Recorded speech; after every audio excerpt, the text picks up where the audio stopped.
And then afterwards, we were done doing the tour. He's like, oh, come back to my house. He lived in Caledonia, which is just near Ruthven, not too far. He's like, come back to my house and we'll sit, we'll have a drink, and we'll just discuss the show in general. And I was like, I'm not much of a social butterfly, but I kept that in. I said, sure, why not? And I'm glad I did, because one of the most interesting psychic experiences of my life happened inside that modern house in Caledonia.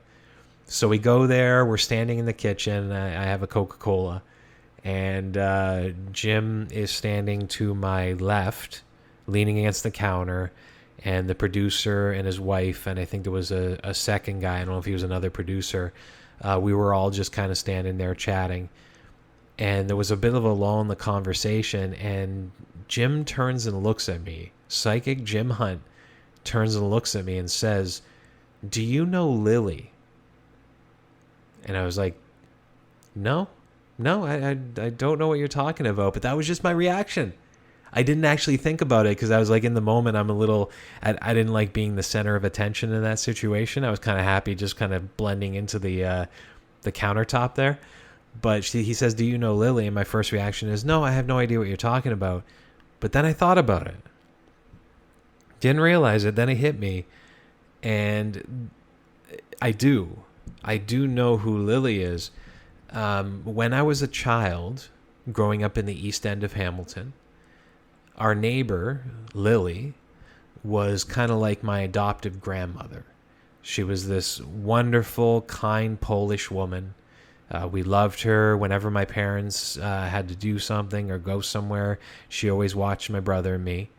And I had so much fun hanging out at her house. And when we moved to the mountain, Hamilton Mountain, I would go to her house because I had one more year left at my elementary school. So I would go to her house for lunch every single day during the week because it was just easier than my parents having to pick me up or eating at the school. And I would sit and I would eat, and then I would sit down and we would watch. It was the Flintstones at first, and then later on I started watching the Twilight Zone.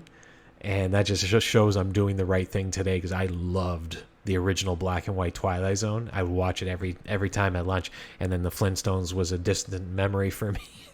Remember, I'm still in elementary school at this time. So, she was, like a grandmother to me. And then it hit me. And then I cut off the conversation. I went to Jim. I said, wait a minute. Yeah, I do. I'm sorry. I said I didn't know her. I do know who Lily is.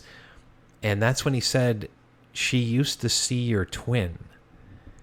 Now, this amazes me because this one sentence, even though to everybody else listening and to you listening right now means absolutely nothing to you, it hit me like a ton of bricks because, and this is going to get a little bit personal, I have always had this obsession with having a twin. I don't have a twin, but I've had an obsession with it.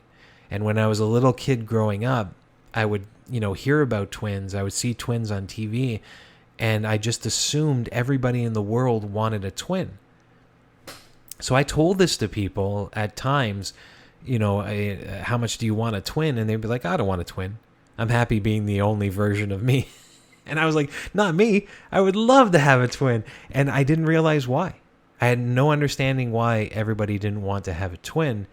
And then I found out later on from my parents that I was supposed to be a twin.